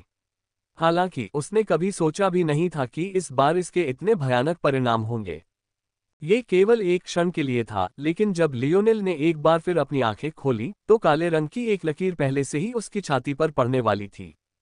क्या वह उसके धड़ के साथ भी वही करने वाला था जो उसने अभी पेड़ के साथ किया था? और उसकी सहज प्रवृत्ति उस पर क्यों चिल्ला रही थी? उसे बता रही थी कि उसका अर्धकांस्य जंजीर वाला हार किसी काम का नहीं होगा। लियोनेल के विचार तेजी से चलने लगे। एक क्षण बाद उसे समझ आया कि यह भावना कहां से आ रही थी। पिछले कुछ महीनों में उसने फोर्स क्राफ्टिंग के बारे में काफी कुछ सीखा था। उस दौरान वह अपने अर्धकांस्य चेन हार पर ध्यान कैसे नहीं दे सकता था। कई बमों की मार झेलने के बाद उसमें कुछ छोटी मोटी दरारें पड़ गई थीं, लेकिन लियोनेल बता सकता था कि उन छोटी मोटी खामियों ने खजाने की ताकत को 10% तक कम कर दिया था। प्रश्नवाचक चिन्ह। अपनी पढ़ाई के दौरान लियोनेल को पता चला कि उसका हार किस तरह का खजाना है। ऊर्जा आधारित रक्षात्मक खजाना होने के कारण इसके कई नुकसान भी थे। उन कमियों में से एक थी बल विघटनकारी टावरों की मौजूदगी में काम करने में असमर्थता। ये बात लियोनेल ने व्यक्तिगत रूप से सीखी, जिससे उसके कंधे में बहुत दुख हुआ। लेकिन सबसे महत्वपूर्ण बात यह थी कि उच्च स्तरीय बल प्रकारों से मिलते समय ये बेहद कमजोर था। freewebnovel.com। इसका क्या मतलब था? इसका मतलब था कि जो कुछ भी उस पर हमला करने की तैयारी में था, उसने बल विचलन को पकड़ लिया था। ये बल सुदृढ़ीकरण विचलन अन्य की तुलना में शक्तिशाली था या नहीं, इससे कोई फर्क नहीं पड़ता था। महत्वपूर्ण बात यह थी कि यह सामान्य बल से कम एक स्तर ऊपर था। अरे, क्या ये विचलन दुर्लभ नहीं होते? आखिर मैं ऐसे ही कैसे आ गया? जैसे जैसे लियोनेल जमीन पर गिरता गया, वह अपनी बदकिस्मती पर फिर से विलाप करने से खुद को नहीं रोक पाया।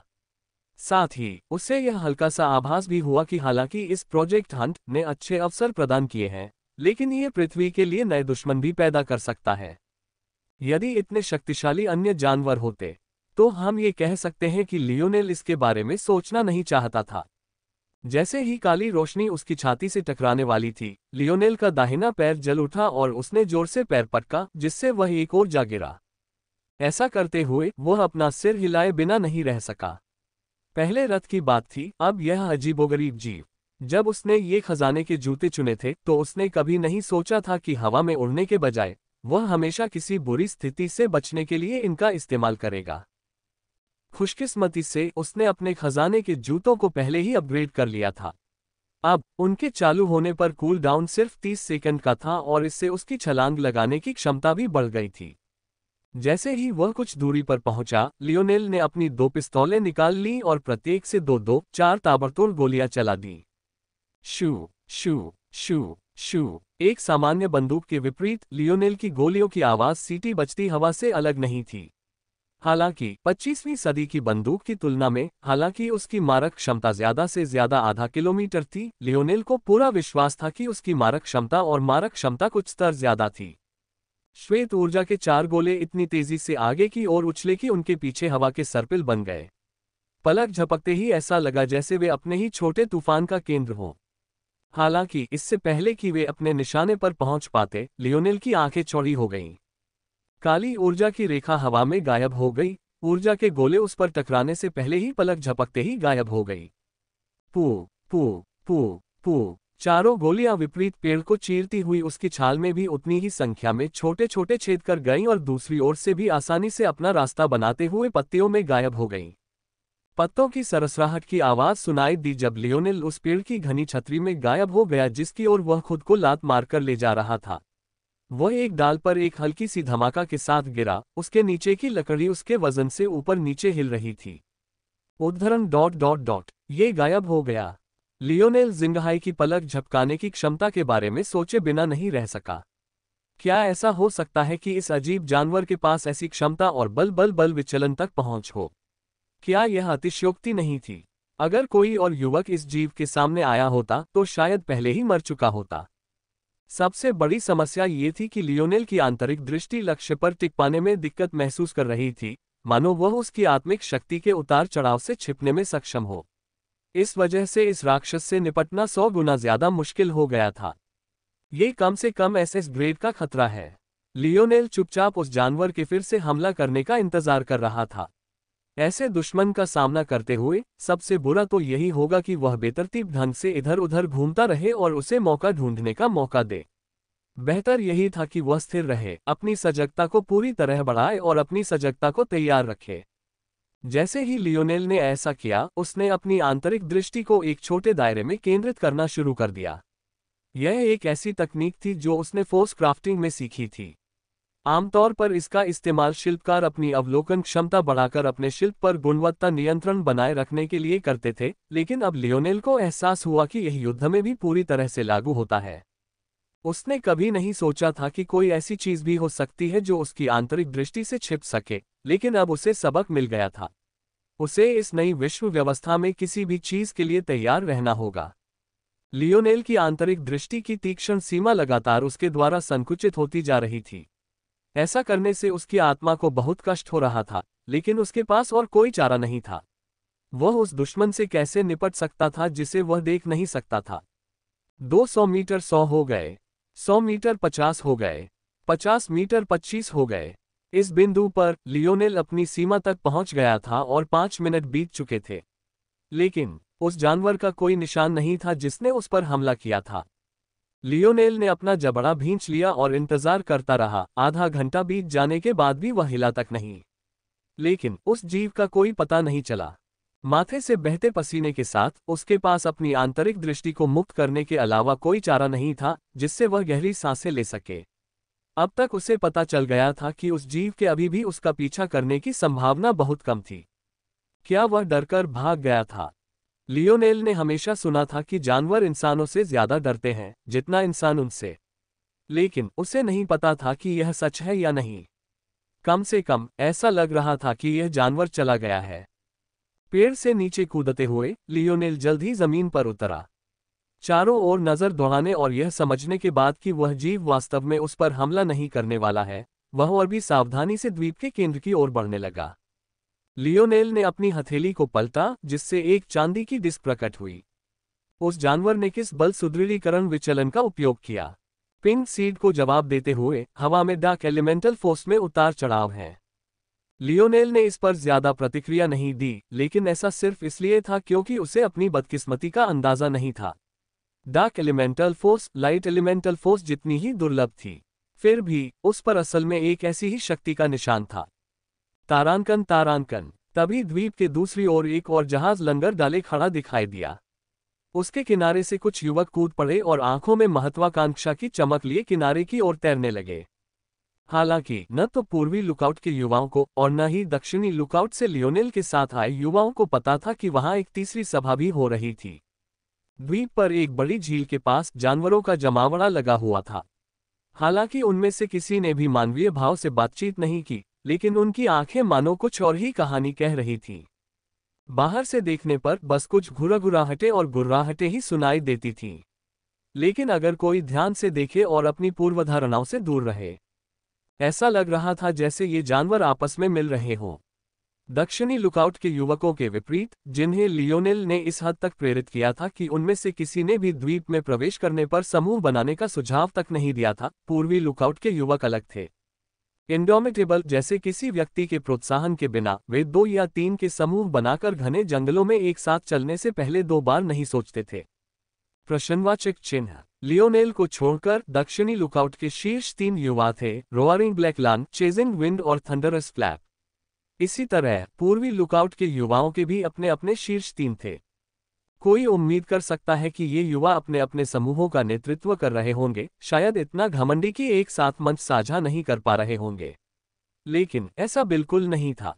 दरअसल ईस्टर्न लुकआउट के शीर्ष 3 युवाओं ने मिलकर एक समूह बनाया था ताकि वे अपना मुनाफा बढ़ा सकें और एसएस ग्रेड जोन के तीनों स्थानों पर अपना एकाधिकार जमा सकें।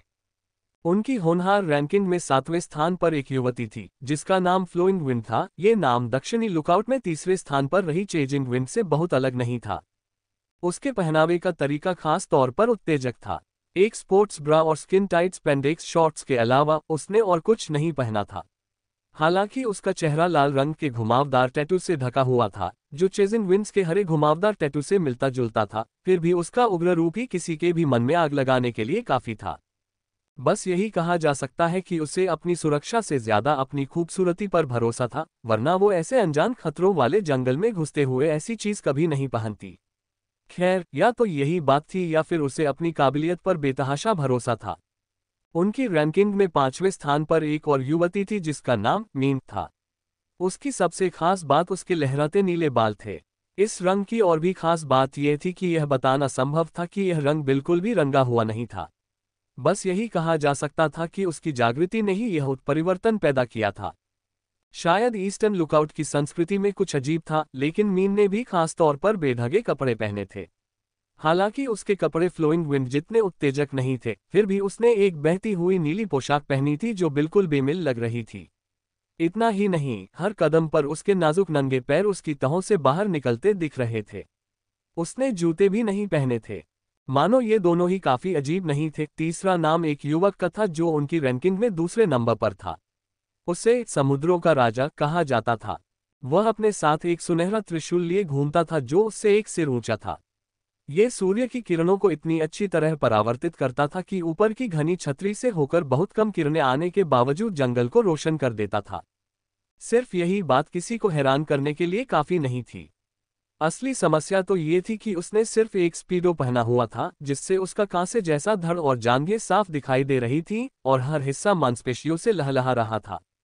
मानो किसी को अवाक कर देने के लिए ये काफी नहीं था। उसका स्पीडो पीतल की धातु से बना हुआ लग रहा था, जिससे वह कपड़े के टुकड़े से ज्यादा एक पवित्रता रक्षक जैसा लग रहा था। ये बताना नामुमकिन था कि उस युवक ने जानबूझकर ऐसा किया था या नहीं। केवल यही कहा जा सकता है कि 3 लोगों का ये समूह बहुत ही अजीब था। इस जंगल में कुछ तो गड़बड़ है। बहती हवा धीमी आवाज में बोली।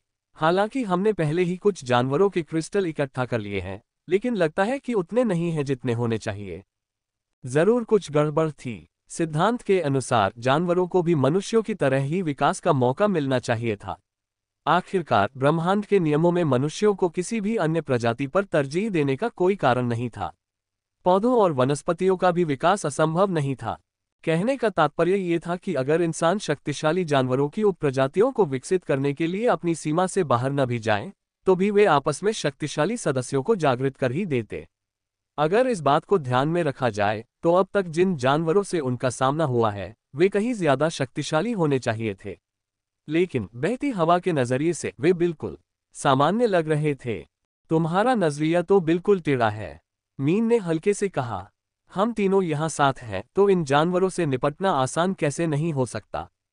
अगर तुम इस बात पर गौर करो कि हमें अब तक ज्यादातर बी और ए ग्रेड के खतरे ही मिले हैं तो ये काफी प्रभावशाली है। शायद ऐसा लग रहा था कि बहती हवा युद्ध के लिए बेताब थी। वह चुनौती से बिल्कुल भी संतुष्ट नहीं थी और इन तीनों के साथ टीम बनाने पर उसे थोड़ा पछतावा भी हो रहा था। अगर हालात ऐसे ही रहे तो क्या अगला महीना बहुत उबाऊ नहीं होगा। अगर तुम सच में बोर हो रहे हो तो इस द्वीप पर और भी मनोरंजन के साधन हैं, मीन ने हल्की मुस्कान के साथ कहा। हम दक्षिणी लुकआउट से अपने कुछ साथियों को ढूंढ सकते हैं जिनसे हम कुछ सुझाव ले सकते हैं। इन शब्दों पर समुद्र के राजा की निगाहें तेज हो गईं। ऐसा लग रहा था कि हालांकि वह शांत और कम बोलने वाला व्यक्ति था, फिर भी इस संभावना ने उसे काफी चिंतित कर दिया था। हम बहती हवा के कदम रुक गए। आखिरकार कुछ दिलचस्प। बिना कुछ कहे वह दूर भाग गई, अपनी टीम के दोनों सदस्यों को अपनी हरकतें समझाए बिना, मानो उसे इस बात की कोई परवाह ही न हो कि वे उसका पीछा कर रहे हैं या नहीं। एक दूसरे की ओर नजरें घुमाने के बाद समुद्रों का राजा और मीन केवल आगे की ओर ही निशाना साध सकते थे। बहती हवा उनकी स्काउट थी, उसके बिना अगला लक्ष्य ढूंढना कई गुना ज्यादा मुश्किल होता। दूर दहाड़ता काला शेर एक काले भालू के साथ घमासान युद्ध कर रहा था। ये देखते हुए कि वह पहले ही अपने राक्षस रूप में आ चुका था और उसके होंठ के कोने से खून की पतली लकीर बह रही थी, ये स्पष्ट था कि उसके लिए यह आसान समय नहीं था। घने जंगल के बीच हरियाली का एक छोटा सा मैदान था, फिर भी उसने इतनी भीषण लड़ाई को रोक लिया। काले दहाड़ते शेर और काले भालू की हथेलियां लगातार अपने विरोधियों की छाती पर टकरा रही थीं। वे दो पागलों की तरह लग रहे थे जो पाश्विक शक्ति का मुकाबला कर रहे थे। यदि कोई ध्यान से देखे तो ये देख सकता है कि काले भालू के आसपास का क्षेत्र जमीन में धंसा हुआ प्रतीत हो रहा था, मानो उसका भारी वजन कहीं बड़े पैमाने पर परिवर्तन ला रहा हो। बहती हवा मैदान के किनारे प्रकट हुई। जब उसने दहाड़ते काले शेर के राक्षस रूप को पहचाना तो उसकी आंखें चमक उठीं। दक्षिणी लुकआउट रैंकिंग में 5वें स्थान पर। हे लगता है आज मेरी फसल अच्छी होगी। आधे महीने बाद भी लियोनेल जंगल में घूमता हुआ पाया जा सकता था। हालांकि उसकी फसल अच्छी मानी जा सकती थी, फिर भी उसकी हालत बेहद दयनीय थी। उसके अर्धकांसे के चेन वाले हार ने उसके कपड़ों को उन जगहों पर ठीक कर दिया जहां वे कभी फटे हुए थे, लेकिन उसकी चाल में लंगड़ापन, उसकी त्वचा पर जमा हुआ खून और सूखे जख्म और उसके चेहरे का पीलापन ऐसी चीजें थीं जिनका वह कुछ नहीं कर सका। इसकी वजह से उसके कपड़े तो बिल्कुल ठीक थे, लेकिन उसका शरीर ऐसा लग रहा था जैसे उसने अभी अभी लगातार 100 युद्ध लड़े हों। प्रश्नवाचक चिन्ह। अगर कोई लियोनेल को शुरू से अब तक देखता तो उसे एक अजीबोगरीब नज़ारा देखने को मिलता। पहला, लियोनेल खुद को एक ऐसे जानवर के निशाने पर पाता जिसे वह आसानी से मार सकता था। दूसरा, वह उस जानवर को आसानी से मार डालता। और आखिरकार जब वह अपनी जीत से संतुष्ट होता तो वही काली लकीर एक अप्रत्याशित कोण से उस पर हमला कर देती। इस समय तक लियोनेल उस अनजान राक्षस से दर्जनों बार लड़ चुका था, और हालांकि यह नहीं कहा जा सकता था कि वह हमेशा निश्चित रूप से हारता था, लेकिन वह निश्चित रूप से जीतता भी नहीं था। यह सचमुच बहुत ज्यादा था। उसे बिल्कुल भी अंदाजा नहीं था कि यह चीज उसे क्यों निशाना बना रही है, लेकिन इसने उसे एक पल भी चैन से रहने का मौका नहीं दिया। अब तक लियोनेल शब्दकोश से जान चुका था कि डार्क एलिमेंटल फोर्स और उसकी लाइट एलिमेंटल फोर्स सामान्य फोर्स स्ट्रेंथनिंग डिविएशन नहीं थे। दोनों ही अतुलनीय रूप से दुर्लभ और शक्तिशाली थे, लेकिन इससे उसे और भी दुख हुआ। आखिर इतनी दुर्लभ क्षमता वाले जानवर द्वारा उसे निशाना बनाने की क्या संभावना थी? ये कहाँ का न्याय था? पहले तो लियोनेल ने सोचा कि शायद डार्क एलिमेंटल फोर्स वालों में लाइट एलिमेंटल फोर्स वालों के प्रति कोई न कोई पूर्वाग्रह जरूर होगा।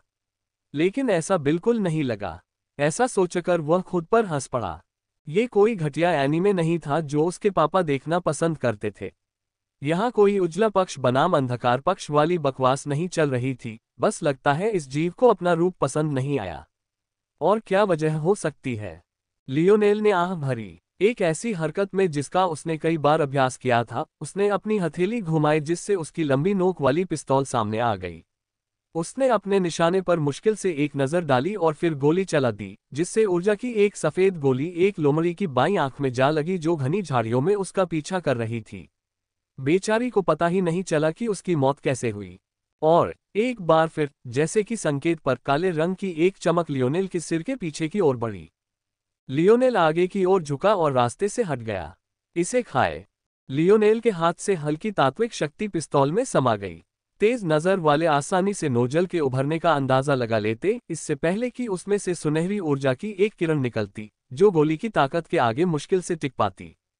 शू! धमाका! काली लकीर हमेशा की तरह एक बार फिर चकमा दे गई, लेकिन लियोनेल ने उसकी हल्की ये सुनी जो लगभग किसी छोटे कुत्ते के भौंकने जैसी लग रही थी। लियोनेल जब भी उस पर कोई हमला करता था जिससे उसे खतरा हो सकता था, तो वह आमतौर पर यही आवाज निकालती थी, और लियोनेल हाल ही में यह आवाज अक्सर सुन रहा था। सुनहरी गोली एक ऐसे पेड़ से टकराई जिसे लपेटने के लिए 10 आदमी लगते। फिर भी वह ऐसे फटी जैसे किसी कागज के टुकड़े से ज्यादा मजबूत न हो। छाल, लकड़ी, उसके अंदरूनी हिस्से, सब कुछ पूरी तरह से वाष्पीकृत हो गया। हालांकि लियोनेल की अब इस पर कोई खास प्रतिक्रिया नहीं थी, लेकिन पहली बार जब उसने लाइट एलिमेंटल फोर्स की ताकत देखी थी, तो वह स्तब्ध होकर चुप हो गया था। लियोनेल ने दांत पीसते हुए कहा, तुम शापित जानवर हो। इस चीज की वजह से वह न खा पा रहा था, न सो पा रहा था, न आराम कर पा रहा था। फिर भी इस नर्क में अभी आधा महीना और बाकी था। उसे दुख क्यों न होता? बदकिस्मती से, इससे पहले कि वह दूसरा हमला कर पाता, वह जानवर फिर से गायब हो गया। एक बार फिर, शुरू से आखिर तक, लियोनेल को उसकी एक झलक भी नहीं मिली। वह बस इतना समझ पाया कि वह कोई छोटा सा जीव होगा। इसके अलावा उसे और कुछ पता नहीं था। लियोनेल ने गहरी सांस ली, अपनी बेचैनी को शांत किया। उसने एक पेड़ का सहारा लिया और नीचे उतरकर आराम करने लगा। इस विशेष झुंझलाहट के अलावा इस शिकार को पूरी तरह से योग्यताहीन नहीं कहा जा सकता। एक तो वह कई जानवरों के संपर्क में आ चुका था जो उसे बलशिल्प के लिए दिलचस्प संभावनाएं प्रदान करते थे। दुर्भाग्य की बात यह थी कि इनमें से कोई भी उसकी चेन वाले हार की मरम्मत में उसकी मदद नहीं कर सकता था। दुर्भाग्य से उसके पास इतने उच्च स्तर के खजाने की मरम्मत करने का कौशल नहीं था। उसकी दोनों पिस्तौलें टियर 5 या 6 ब्लैक के आसपास मानी जा सकती थीं। ये कहा जा सकता है कि उसकी सटीकता और उसकी लाइट एलिमेंटल फोर्स ने उन्हें इतना घातक बना दिया था। उसके हाथों में वे टियर 9 ब्लैक के खजाने से कमजोर नहीं थी, लेकिन किसी और के हाथों में टियर 6 ही सबसे बेहतरीन खजाना था जिसकी वे उम्मीद कर सकते थे। इस समय लियोनेल के लिए ऐसा खजाना लगभग असंभव था, जिससे वह थोड़ा निराश हुआ। लेकिन अगर इन मामलों को परिप्रेक्ष्य में रखा जाए, तो ये कितना चौंकाने वाला था कि लियोनेल, जिसने अभी अभी फोर्स क्राफ्टिंग की दुनिया में कदम रखा था, उसे पहले से ही टियर 6 ब्लैक फोर्स क्राफ्टर माना जा सकता है। लियोनेल ने देखा कि कोई उसकी ओर आ रहा है, लेकिन चूंकि वह कोई जानवर नहीं बल्कि एक इंसान था, इसलिए उसने हिलने की जहमत नहीं उठाई।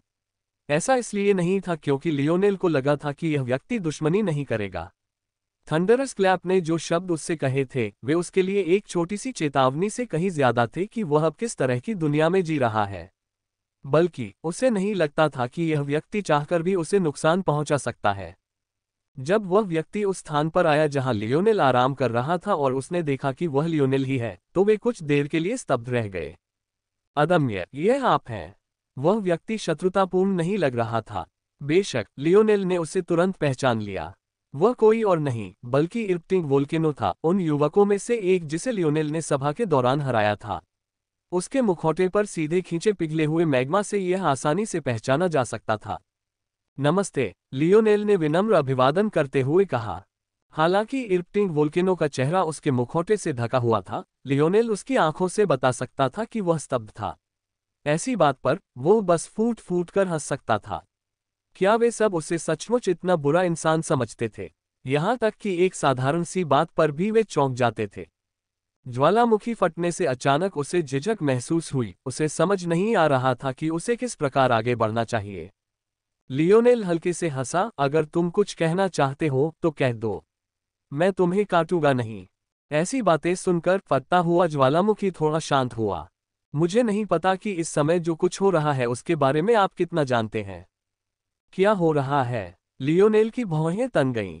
जैसा कि उम्मीद थी, तुम्हें सच में पता ही नहीं था। पिछले आधे महीने में हमारे और ईस्टर्न लुकआउट के प्रतिभागियों के बीच कुछ झड़पें हुई हैं। हम अचानक से चौंक गए क्योंकि हम में से ज्यादातर लोग अकेले यात्रा कर रहे थे जबकि वे समूहों में यात्रा कर रहे थे। हम में से कई लोगों पर घात लगाकर हमला किया गया और हमारे जानवरों के क्रिस्टल का भंडार छीन लिया गया। तो यही हुआ, लियोनेल बुदबुदाया। तुम्हें इसके बारे में पता है?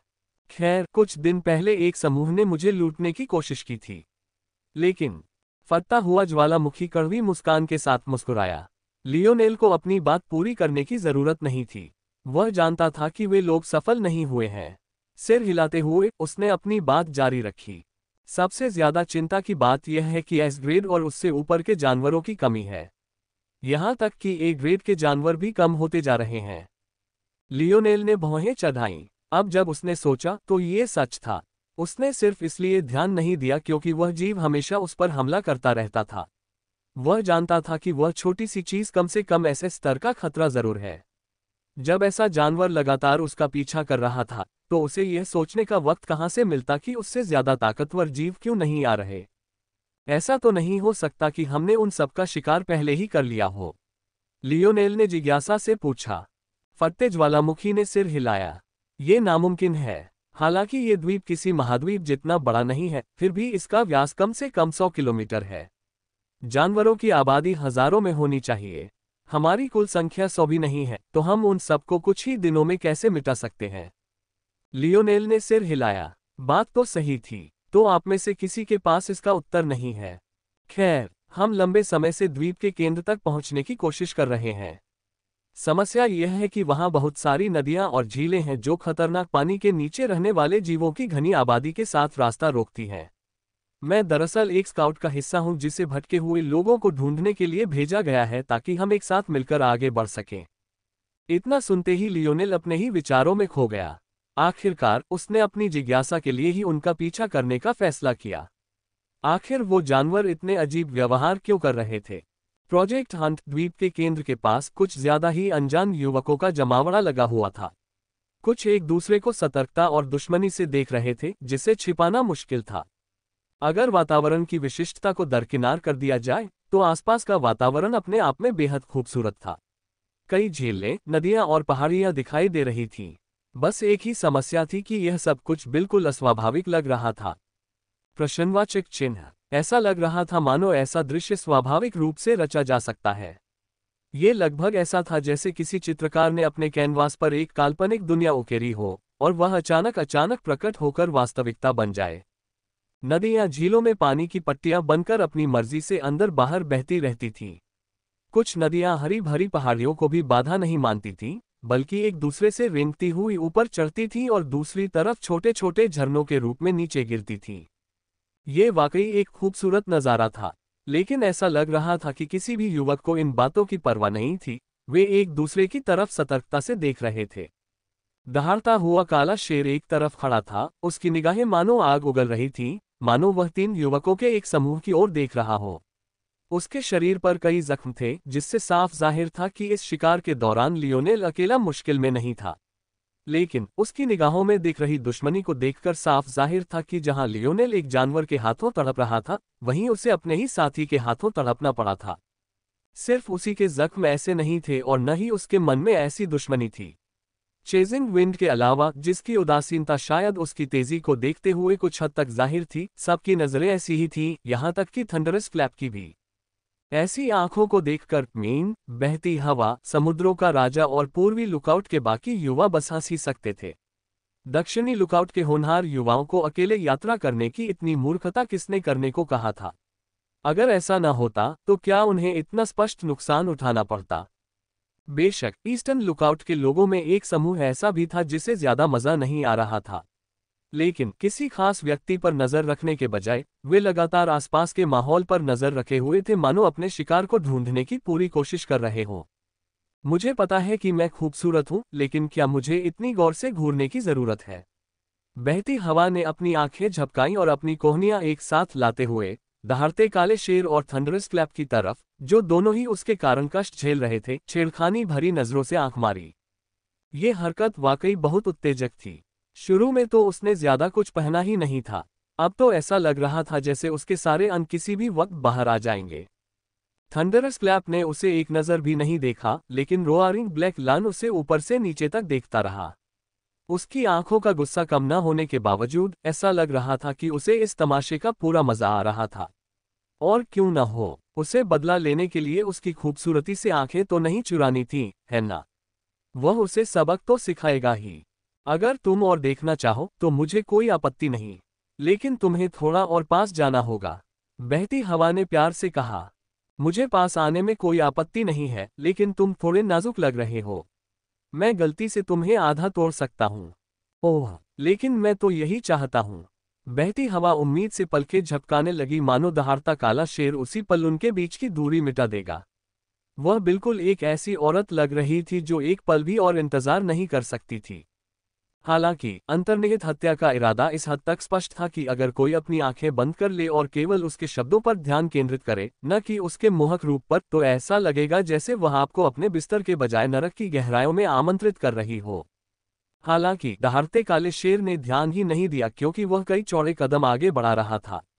एक पल में वह बहती हवा के इतने करीब पहुंच गया कि उसकी भरी हुई छाती बमुश्किल उसकी पसलियों को छू पाए। freewebnovel.com। वह अपने हाथों को कमर पर रखे खड़ी थी और उसकी आंखों में एक उम्मीद भरी चमक थी, और वह दहाड़ते काले शेर की ओर देख रही थी।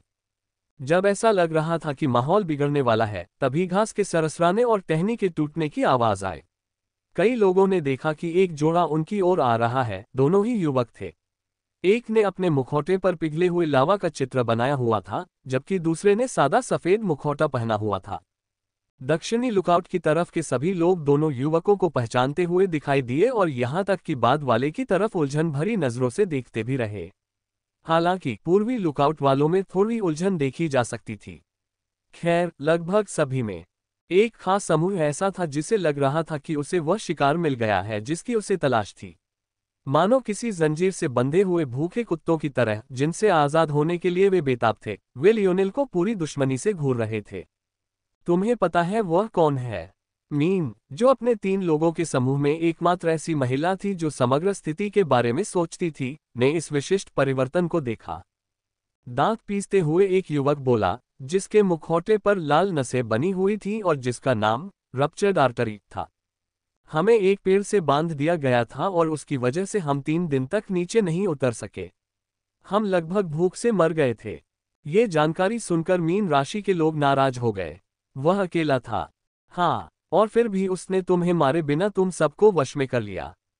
हाँ, या तुम्हें चोट पहुंचा रहा है। इस बिंदु पर रप्चर्ड आर्टरी ने बोलना बंद कर दिया। वह पहले से ही काफी गुस्से में था और उसे और उसके समूह को मिल रही अजीब निगाहों का सामना भी नहीं करना था। हालांकि पूर्वी लुकआउट के बाकी लोग लियोनेल की ओर सिर्फ सतर्कता से देख सकते थे। रप्चर्ड आर्टरी उनमें सबसे अच्छा तो नहीं था, लेकिन सबसे बुरा भी नहीं था। अगर वह दक्षिणी लुकआउट के समूह में शामिल होता तो वह चौथे या 5वें नंबर का होता। और तो और वह अकेला था, फिर भी उसे एक पेड़ से बांध दिया गया था, बिना प्रतिरोध करने की क्षमता के। इतना सब कुछ कहने के बाद भी वे इतने आशंकित इसलिए थे क्योंकि लियोनेल पूरी तरह से अनजान था। उन्होंने इस क्षण तक उसके बारे में कभी सुना भी नहीं था। लियोनेल ने अपनी ओर सबकी निगाहों पर ज्यादा ध्यान नहीं दिया। उसे तो यहाँ क्या हो रहा है ये जानने में ज्यादा दिलचस्पी थी। ये जगह बहुत खूबसूरत लग रही थी, लेकिन ये देखते हुए कि वे सब नजदीकी नदी के किनारे से कम 100 मीटर की दूरी पर थे, कुछ भी उतना आसान नहीं था जितना लग रहा था। नमस्ते, लियोनेल ने पहले बात की। हालांकि उसे नहीं लगा कि इस समय उसकी प्यारी सी मुस्कान कोई खास मदद कर रही है, क्योंकि उसने मास्क पहना हुआ था, फिर भी आदतन उसने मास्क पहना हुआ था। प्रश्नवाचक चिन्ह। दक्षिणी चौकीदारों ने लियोनेल के अभिवादन का अजीब तरह से सिर हिलाकर जवाब दिया, जबकि पूर्वी चौकीदारों ने कुछ खास नहीं कहा। ज्यादातर लोग बस उत्सुकता से लियोनेल को देख रहे थे, लेकिन वह युवक उन सबके पास से गुजरते हुए सबसे नजदीकी नदी के किनारे पहुंच गया। अदम्य, रुको। हैरानी की बात यह थी कि दहाड़ते काले शेर ने ही आवाज लगाई थी। आवाज सुनकर लियोनेल रुक गया और पीछे मुड़कर देखने लगा। ये खतरनाक है। झील में जीवों का एक समूह छिपा हुआ है जिसका नेतृत्व एक बेहद शक्तिशाली नेता कर रहा है। हम में से कुछ लोग तो अपनी जान गंवा बैठे थे। जब वह ये शब्द कह रहा था तो दहाड़ता हुआ काला शेर एक बार फिर पूर्वी लुकआउट के युवकों की ओर घूरने लगा। वे यहां पहुंचने से बहुत पहले पहुंच गए थे, फिर भी उन्होंने एक शब्द भी नहीं कहा था। जाहिर है उसे इन लोगों से एक से बढ़कर एक शिकायतें थीं। लियोनेल ने सिर हिलाया, समझ गया। बस कुछ जांचना चाहता हूं। लियोनेल पीछे मुड़ा और आगे बढ़ता रहा। दहाड़ते काले शेर ने उसे फिर रोकने की कोशिश नहीं की, वह पहले ही अपनी तरफ से पूरी कोशिश कर चुका था। और ऐसा भी नहीं था कि वह लियोनेल को जबरदस्ती रोक सके। कुछ ही देर में लियोनेल सबसे नजदीकी नदी के किनारे पहुंच गया। उसने अपनी आंतरिक दृष्टि से उस तक पहुंचने की कोशिश की, लेकिन अचानक उसे पता चला कि पानी से होकर गुजरना हवा से गुजरने से बहुत अलग है। दरअसल उसकी पहुंच 10 गुना कम हो गई थी, मुश्किल से कुछ 10 मीटर ही पहुंच पा रही थी। सच तो यह है कि ज्यादातर नदियों की तलहटी तक पहुंचने के लिए ये काफी होना चाहिए था। लेकिन समस्या ये थी कि न सिर्फ यह नदी सामान्य से कहीं ज्यादा गहरी थी, बल्कि अगर यह न भी होती तो भी इसकी लंबाई और चौड़ाई का बाकी हिस्सा अभी भी बाकी था। अगर वह तल तक देख भी पाता तो भी वह सिर्फ कुछ दसियों मीटर ही बाएं और दाएं देख पाता। लियोनेल को यह समझने में देर नहीं लगी कि यह एक निरर्थक प्रयास था। बेकार काम जारी रखने के बजाय उसने अपनी हथेली घुमाई, जिससे उसके हाथों में एक हिरण का शव प्रकट हो गया जिसके सींग बहुत तीखे थे। बाकी लोग ये देखकर दंग रह गए। कुछ की आंखें तो जिज्ञासा और लालच से चमक रही थीं, जिनमें से ज्यादातर पूर्वी लुकआउट से थे। ऐसा नहीं था कि दक्षिणी लुकआउट वाले लोग बेहतर लोग थे, बस इतना था कि वे लियोनेल के बारे में इतना जानते थे कि उसकी चीजें चुराने की बेवकूफी नहीं करते थे। स्थानिक खजाने स्वाभाविक रूप से उच्च श्रेणी के खजाने थे। वे सभी कम से कम ए ग्रेड के खजाने थे, लेकिन सिर्फ यही बात लियोनेल की ओर अपनी लालची नजरें घुमाने के लिए काफी नहीं थी। सबसे महत्वपूर्ण बात यह थी कि लियोनेल के स्थानिक खजाने का स्थान कितना बड़ा होगा। उन्हें यह नहीं पता था कि यह शव लियोनेल के स्थानिक कंगन से नहीं, बल्कि उसके खंडित धन से लिया गया था। पिछले कुछ दिनों से लियोनेल इस बात पर बहुत दुखी था कि उसे सेगमेंटेड क्यूब के बारे में पहले ज्यादा जानकारी नहीं थी। दरअसल ये क्यूब लिटिल टॉली को उसके स्पेशियल रिंग में रहते हुए भी आसानी से समाहित कर सकता था। अगर उसे पहले से पता होता तो वह उस दिन भागते समय आयना को किसी अनजान दुनिया में भेजने के बजाय उसे क्यूब में रख सकता था। लेकिन इस वक्त वह बस आहें ही भर सकता था। ऐसा नहीं था कि वह समय में पीछे जा सके। लियोनेल ने अपना ध्यान वापस नदी के किनारे की ओर मोड़ा। फिर एक सामान्य इंसान से भी ज्यादा ताकत के साथ उसने हिरण के शव को उसकी ओर फेंक दिया। प्रतिक्रिया तत्काल हुई। शांत सतह हिल उठी। एक पल तो मानो कोई जीव नजर नहीं आया, लेकिन अगले ही पल पानी अचानक नीचे गिर गया, मानो उसकी तलहटी में कोई गड्ढा बन गया हो। फिर नीले रंग का एक विशाल पर्वत ऊपर उठ गया। पानी की ऊंची लहर के नीचे लियोनेल को सुंदर परावर्तक नीले रंग के तराजू की हल्की सी झलक दिखाई दी। बिना किसी हिचकिचाहट के उसने अपनी पिस्तौल निकाली और एक ही सामान्य गोली चला दी। उसने सोचा कि बस इतना ही काफी है, बस इतना ही काफी है। लेकिन नतीजा उसकी उम्मीदों से कहीं बढ़कर था। डिंग! लियोनेल के शॉट से जरा भी खरोंच नहीं आई। वह वापस उछल गया, जिससे लियोनेल सदमे में आ गया क्योंकि उसका शॉट पास के घास के एक टुकड़े पर गिरा और मिट्टी में धंस गया। एक क्षण बाद लियोनेल मुस्कुराया। अच्छा हुआ कि मैंने विशेष रूप से उस जानवर को चुना। विशालकाय जीव पानी में वापस गिर गया, जिससे लहरें लियोनेल की ओर बहने लगीं। हालांकि वह हिला नहीं और तूफान का सामना करता रहा। वह क्या कर रहा है? कई युवा एक दूसरे से यही सवाल पूछ रहे थे। वह इतनी खतरनाक जगह पर क्यों खड़ा था? जाहिर है कि अब सामान्य तरीके काफी नहीं थे। ककककककू, वहां है। लियोनेल की नजरें एकाग्र हो गईं। यही तो वह चीज थी जिसकी उसे तलाश थी। मुझे दोष मत दो, लियोनेल मन ही मन मुस्कुराया। मैं गिनती ही भूल गया हूं कि कितनी बार मेरे गले में मछली की हड्डियां फंस गई हैं। इसे एक छोटा सा बदला समझो। उस विशालकाय जानवर के क्रोध ने नदी को हिलाकर रख दिया। लियोनेल उसके दर्द का अंदाजा लगा सकता था। जिस हिरण को उसने खाना खिलाया था वह कोई मजाक नहीं था। लियोनेल ने उसे आसानी से हरा दिया था, लेकिन उसके तीखे सींगों की ताकत परखने के बाद जो नतीजा निकला उससे वह भी दंग रह गया। कोई भी कल्पना कर सकता है कि उस प्राणी के पेट के अंदर यह कितना नुकसान पहुंचा सकता है। हालांकि लियोनेल सिर्फ इतना ही नहीं चाहता था, वह अभी भी इंतजार कर रहा था, इंतजार कर रहा था। अब तक बाकी युवाओं को भी समझ आ गया था कि लियोनेल ने कुछ किया है। जो भी हो, यह साफ था कि वह बहुत कारगर था। वहां है। वह प्राणी एक बार फिर ऊपर उठा और अपने दर्द को कम करने के लिए जो कुछ भी सोच सका, वह करने लगा। उस क्षण लियोनेल ने अकल्पनीय काम किया और हवा में छलांग लगा दी।